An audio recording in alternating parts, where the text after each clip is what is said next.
realistically, it's just Man City versus Man City. Like, we're just throwing names and players out there into the open. We're just throwing names and players out there. Oh, Salah and oh, Morata and Pedro. But at the end of the day, it's literally between Man City and themselves. Mendy tweeted out there today that, I mean, I don't know if you lot saw the tweet, but they're just beasting on everyone. It's just a game to them. It's literally just a game to them. Like, you asked me a question. Nah, I can't disagree. Title challenges. Realistically, in my heart, there are no title challenges. there are none. Like it's a one team race.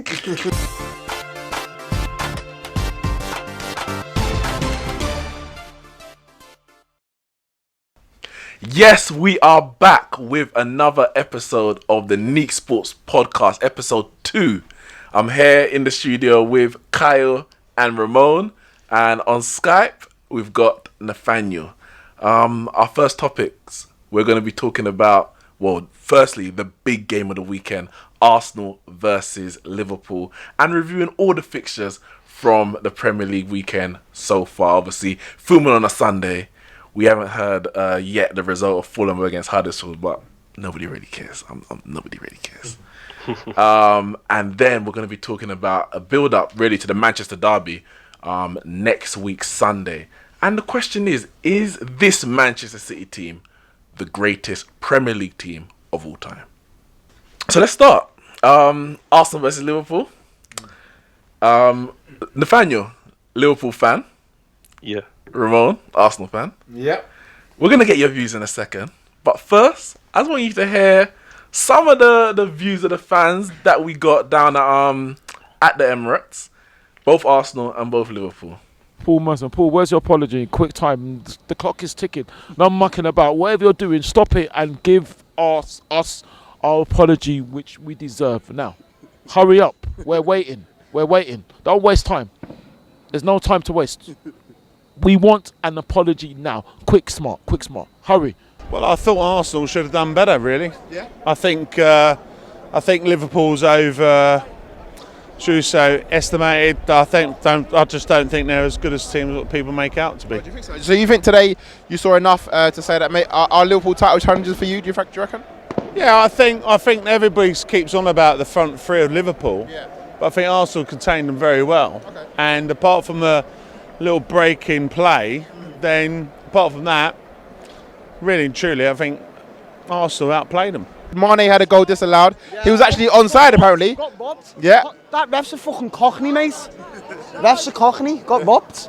Everyone's been saying this, that we haven't been playing big teams. Yeah. This is our first test, and we went out and showed we're the business, man. Like, we showed them what we can do, and that's all I could ask for, really. It was fairly evident early on, that they were there. The confidence was there. It's a different Arsenal side from a year ago.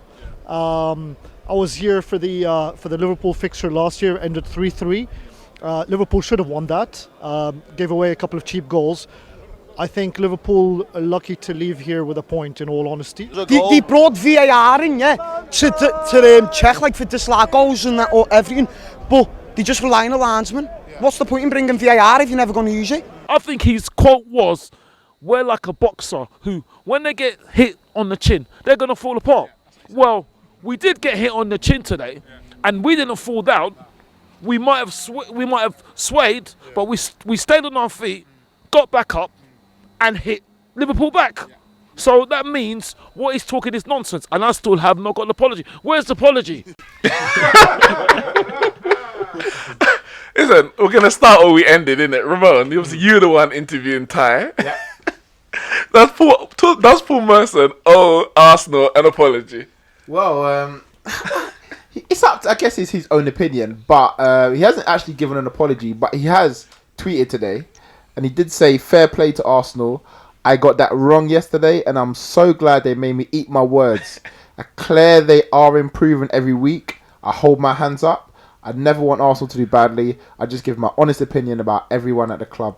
But that's something similar that you said to some of the fans at Emirates, is that he's probably not even the only one who thought that going into the game. It's just that he's not afraid to give that kind of opinion. Yeah. Going into the game, you must have been fearing the worst. I don't know. I wasn't as much as he was. I mean, his mindset is still in the Wenger years. We're in a different era right now, Bro, that's only been... It's a couple months, man. No, but even if it's a couple months, we can already see there's an improvement. His mindset, it's like he's forgotten that Arsenal are on a 13-game unbeaten run. It's like he's coming into this game like we just got banged 5-0 by City and 6-0 by Chelsea, and we're going to get banged another 6 by Liverpool. His mindset is still on last year and old times. And I think as I was coming into the game, I said to you before, I predicted a draw. I thought we can get a draw out of the game. You know, I wasn't scared we were going to get banged by Liverpool. And the way we were playing this season, and the way Liverpool been playing this season as well, Liverpool haven't been at their frantic best. So I've not seen nothing for me to say I'm scared of them this season. I know you said that you expect Mane to score or Salah to score. Well, as the Liverpool fans said in it, Mane did score. They were robbed. Where is VAR in it? They did score. But was Liverpool one of the clubs that were against VAR? They did. And now they're calling for it. They can't even complain. Make up your mind. They can't complain. Nathanael. Yeah. Some of the fans, even some of the Liverpool fans, they said Arsenal deserved to at least get a draw and possibly win the game as they dominated. I don't know. Is that how you saw it? Well, they didn't deserve to win. Nah, no way.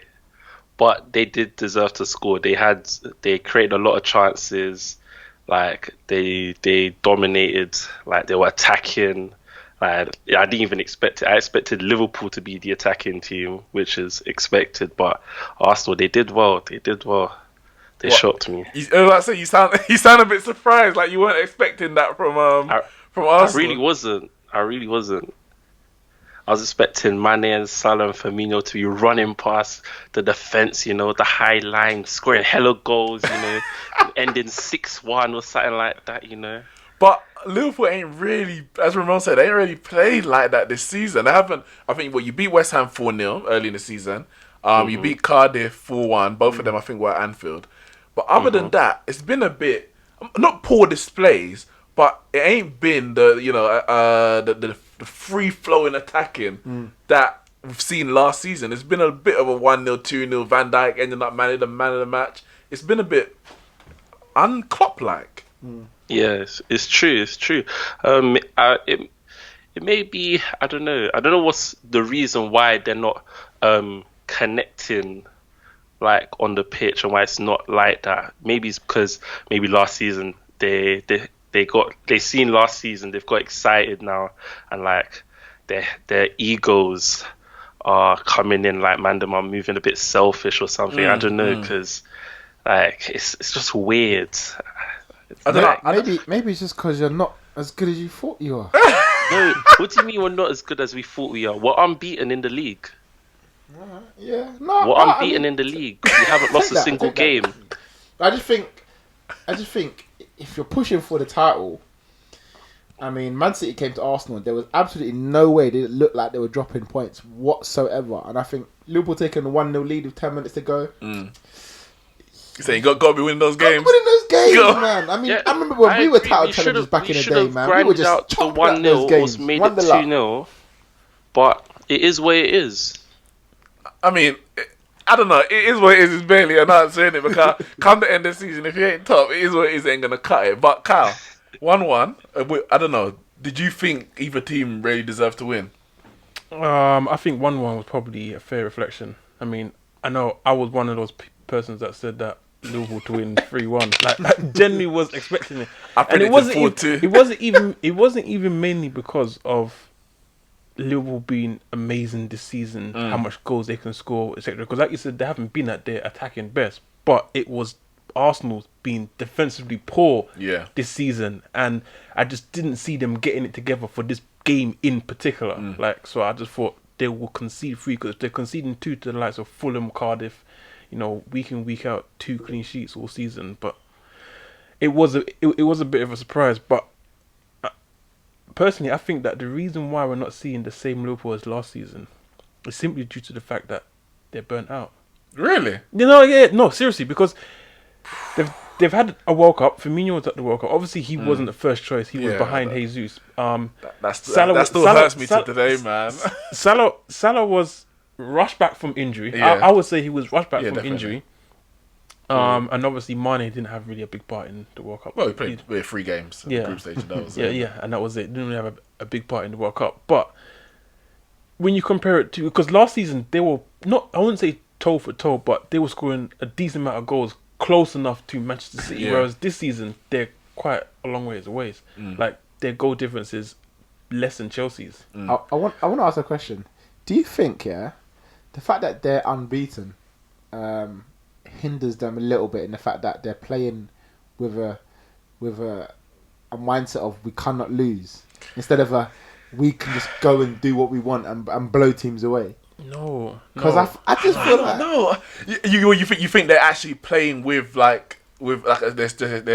strangleholding themselves because they might be 1-0 up. They don't want to concede like they were last season, that kind of thing. Their mindset is we don't want to lose. We want to keep places with City, so let's just try and hold what we got and not go all out. Whereas last year, if they were 1-0 up against Arsenal, they were going to go for it. They were going for 2, 3, But 4. I don't think it's because they're unbeaten. I think it's, as you said, because they know the importance of not dropping points. And last season, it's like I wouldn't say their attack is better this year than last year. If anything, it's worse. Not in terms of individual players, obviously they brought in Shaqiri, but Salah's never going to have that season again. I can't see it. So automatically, their attack in terms of their attacking output is worse than last year, just by default of that freak season.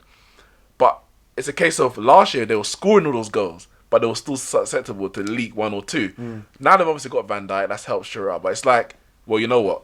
We know Man City ain't dropping points, so we need to make sure that we secure that 1-0 or that 2-0. Even if they had lost a game already in the season, I think you still need to go into every game like, we can't afford to lose points. And I think maybe that's where the stranglehold is coming from. I don't know what you think, Nathanael. Yeah, I feel like the teams like try not to concede. Like they're trying to perfect themselves too much. Like they're trying to focus on the defending too much, and like it's affecting everything, man. Like the way we were playing last season, I wish we were playing like that sometimes. Like we're playing Arsenal, the way Kolasinac was playing, the defense. Oh my days! You had bare injuries, isn't it? But this is the thing. And listen, I've been getting onto it with these Liverpool fans on Twitter. They've been atting me, they've been DMing me, all of this stuff. Yeah. First of all, they're trying to tell me, why are we happy with a point? We're disappointed that we didn't get all 3 points, and you guys seem happy with a point. But listen, you were the ones coming into the game telling you lot were going to beat us. All the pundits were saying they were going to get 3-4. You guys said that you expect them to get 3-4. But look and at then, the hold on, wait. games. Let me finish now. Let me finish. Look at the last time. Let me finish.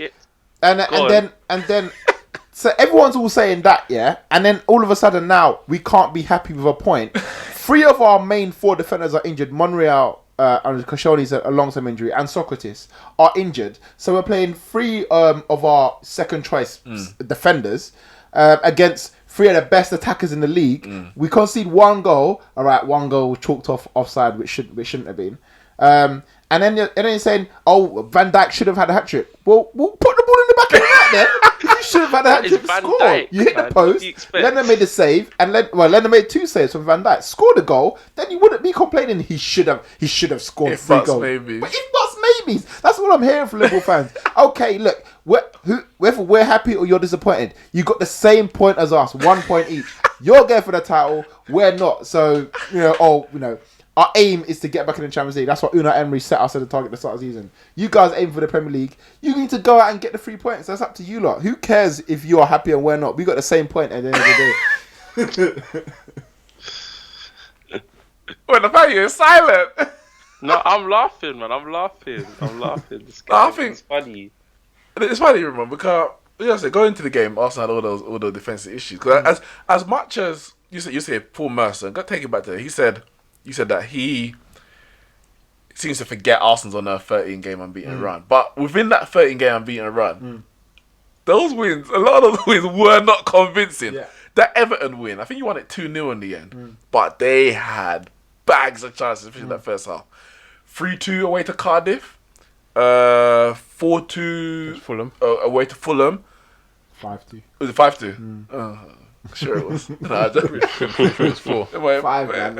Ramsey came off the bench and scored, and Aubameyang scored 2. Okay, fair enough. But I'm saying they weren't convincing wins to say, this Arsenal team has turned the corner from the first 2 games of the season when obviously lost to Chelsea and Man City, and possibly taking it back to the Wenger years. Because I've been saying, defensively, has anything actually changed with Arsenal compared to the Wenger years? The thing that I've seen this season difference last season is Lucas Torreira.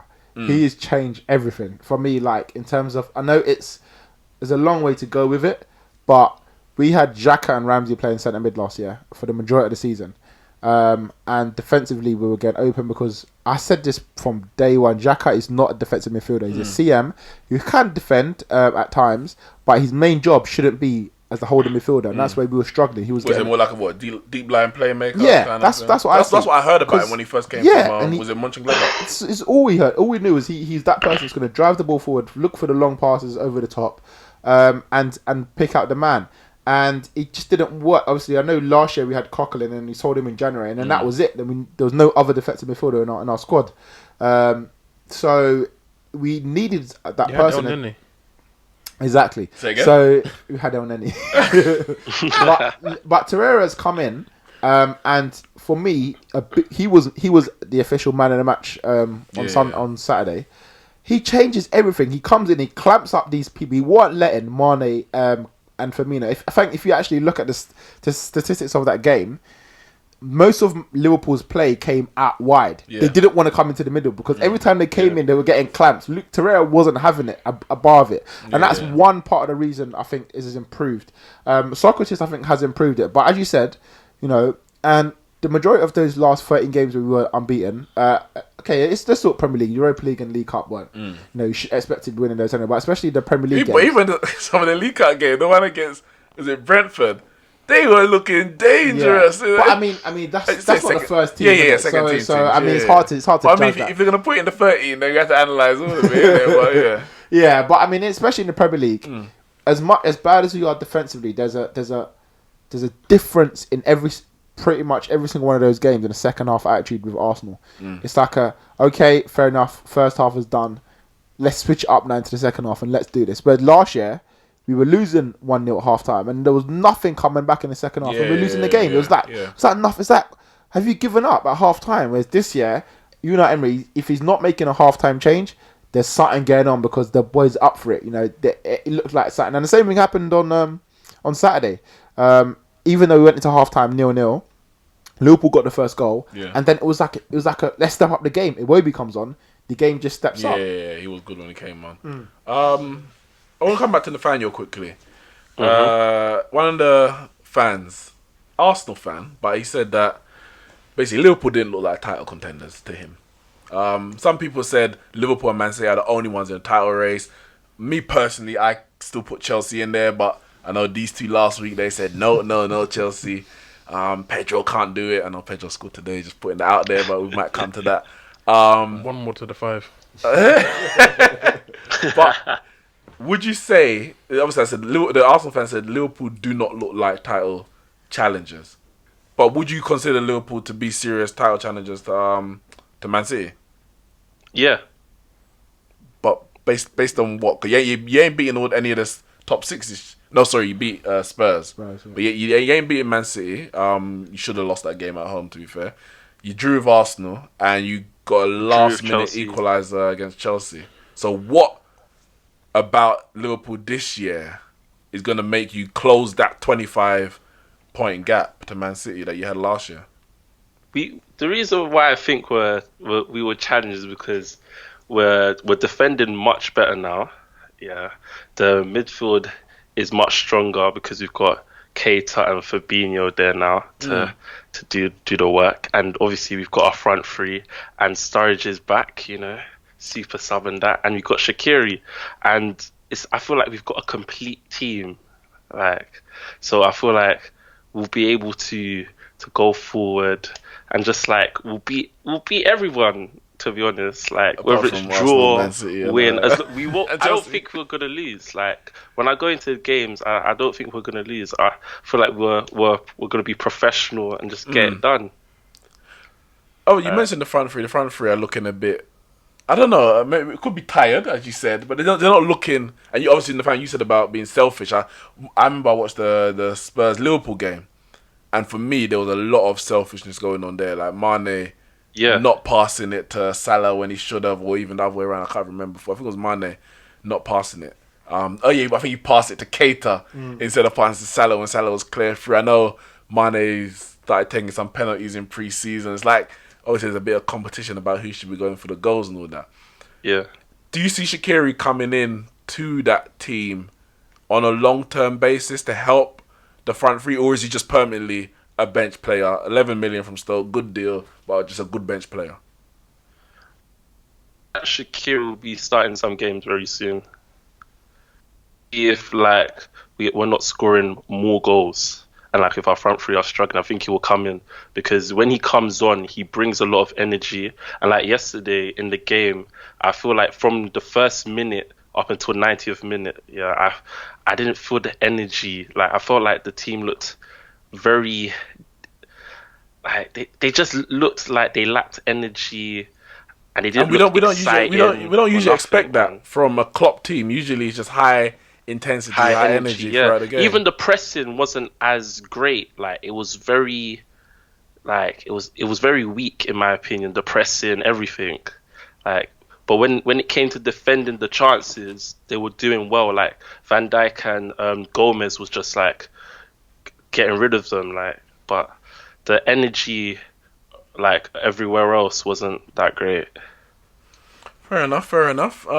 As it was, both teams, as you said, got the point. And it meant both of them dropped down a league place. Arsenal's now in 5th, and Liverpool are now in 3rd, because Spurs beat Wolves and Chelsea beat Crystal Palace today, 3-2 and 3-1 respectively.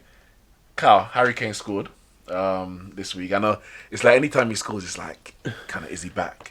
We don't know if he's back, but do you see? I don't know. Is there a different Harry Kane this year, or is he just getting warmed up? I'm not backing him for the Golden Boot. I'll tell you that right now. It's Aguero all the way. I'm still backing him. But I can't back Aguero because I can't remember the last time he's had a season without injury, and I'm expecting it. I'm still expecting it. Waiting for the injury. Yeah, I'm just waiting for it. It's gonna happen, whether it's sometime soon or it's the end of the season or mid-season, January, February. For me, it's gonna happen. He just doesn't have it in him to last the whole season. He's gonna fall into some injury problems. But for me, it's still Harry Kane, and I said it before. I think he's struggling because he hasn't got that creativity behind him, and you're seeing him having to do a lot of the work out there. I remember in the game before this against Manchester City, he was going out wide, trying to spread the ball. He doesn't have the, but he's supposed to be the man in the box, and Eriksen, Dele Alli, and Lamela and them guys are supposed to be doing that job for him. But he hasn't had Dele Alli, he hasn't had Eriksen, but he got his goal when they came off the bench. Ali and Eriksen come off the bench, and then Harry Kane scores. But obviously they're not match fit at the moment. But once they get up to speed, I think we'll see more goals from him. And I think, but in the end, he will nab Golden Boot, because was it 6 goals from 11 games isn't bad. No, it's not. It's not bad at all. And everyone's saying this is Harry Kane going slow. It's 6 games in 11. It's going slow for Harry Kane. I mean, God help the rest of the league. God help the rest of the league. But Ramone, so if he does bag the Golden Boot, that's a long way from that. But Spurs, we're not. No one's looking at them as title contenders. We dismissed them in the first episode. How long can Spurs hang on to Harry Kane if he's just banging Golden Boot after Golden Boot, whether it's World Cup or Premier League, matching Messi or Ronaldo for goals in a year, but no Premier League trophy to show for it? How long can they keep hold? Well, there's a how long could they and how long should they are two different things, because Harry Kane, same thing that we said last week about English players going abroad or going to different clubs to improve or step up the level. Harry Kane he's what? How old is he now? 25, 26? He's like 25, yeah.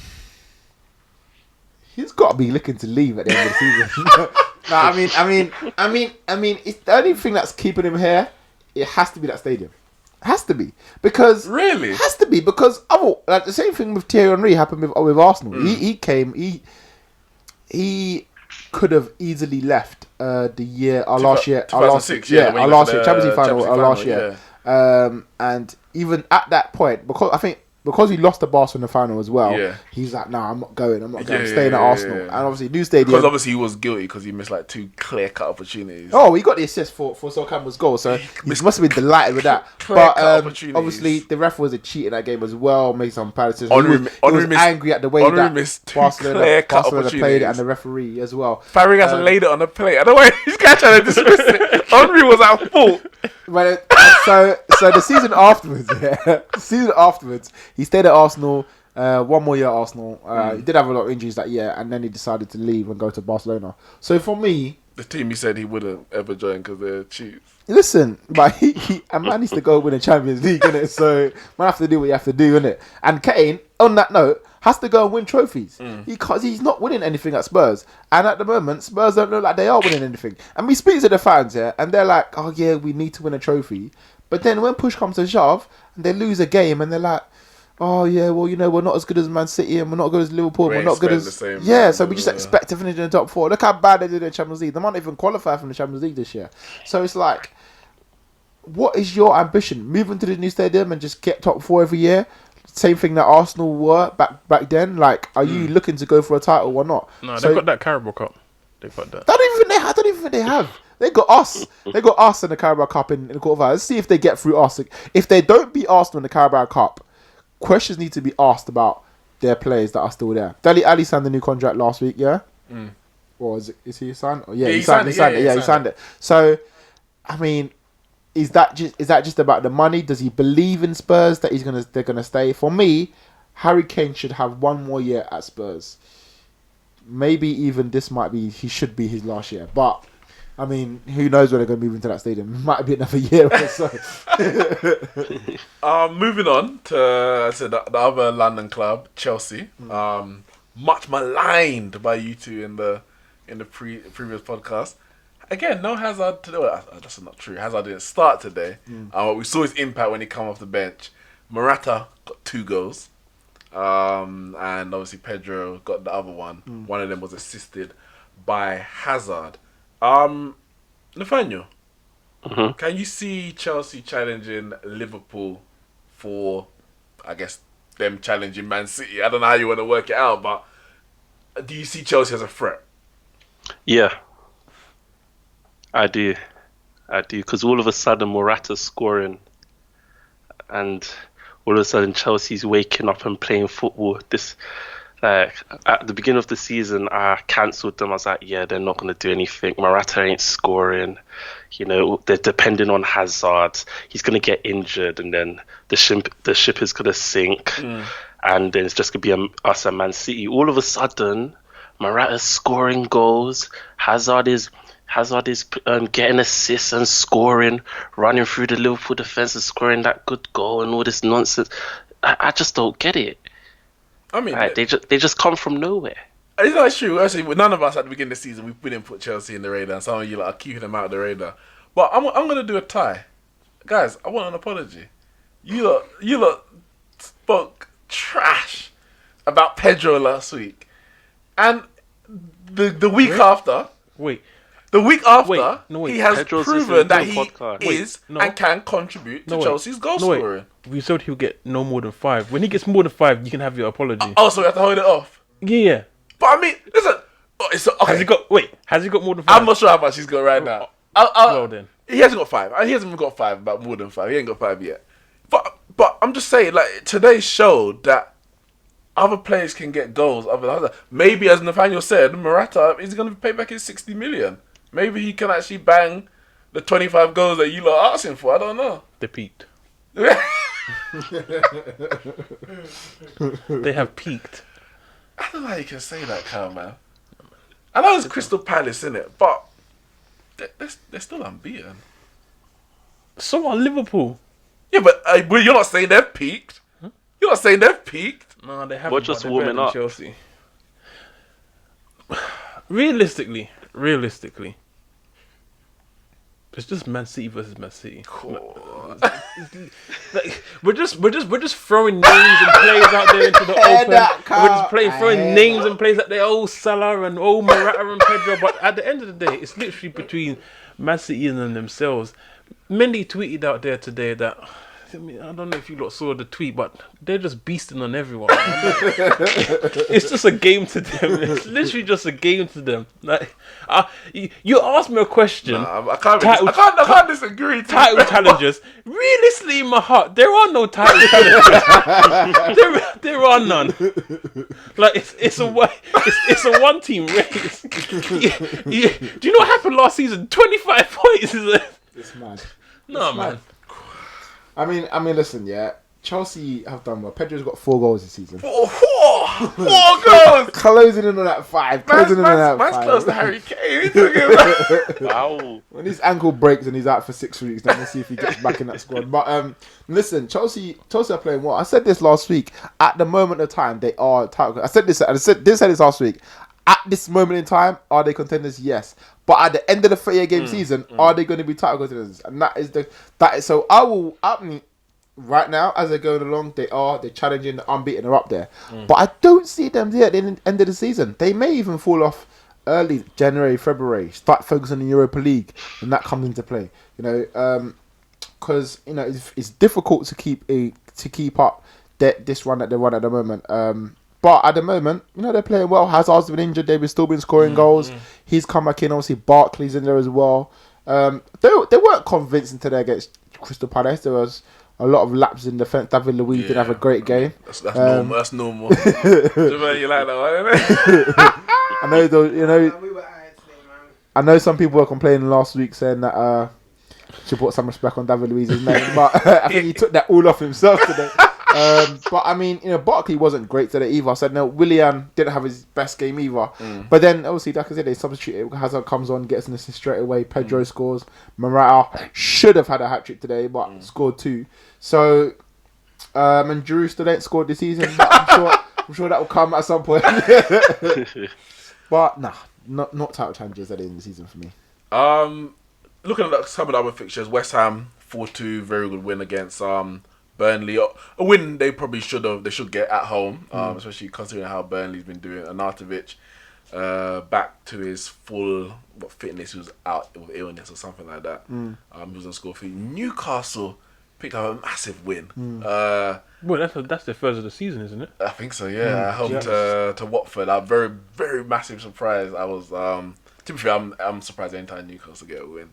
So that's no surprise. No surprise that I'm surprised. Everton, Richarlison playing through the middle again, bagged 2 goals. 3-1 win at home to Brighton, who have kept 3 clean sheets in their last 3 games. Chris Hughton nominated for another manager of the month, so he could get that as well. And Leicester winning, and the Magre tribute to Vichai, the chairman, for the goal they beat in Cardiff away.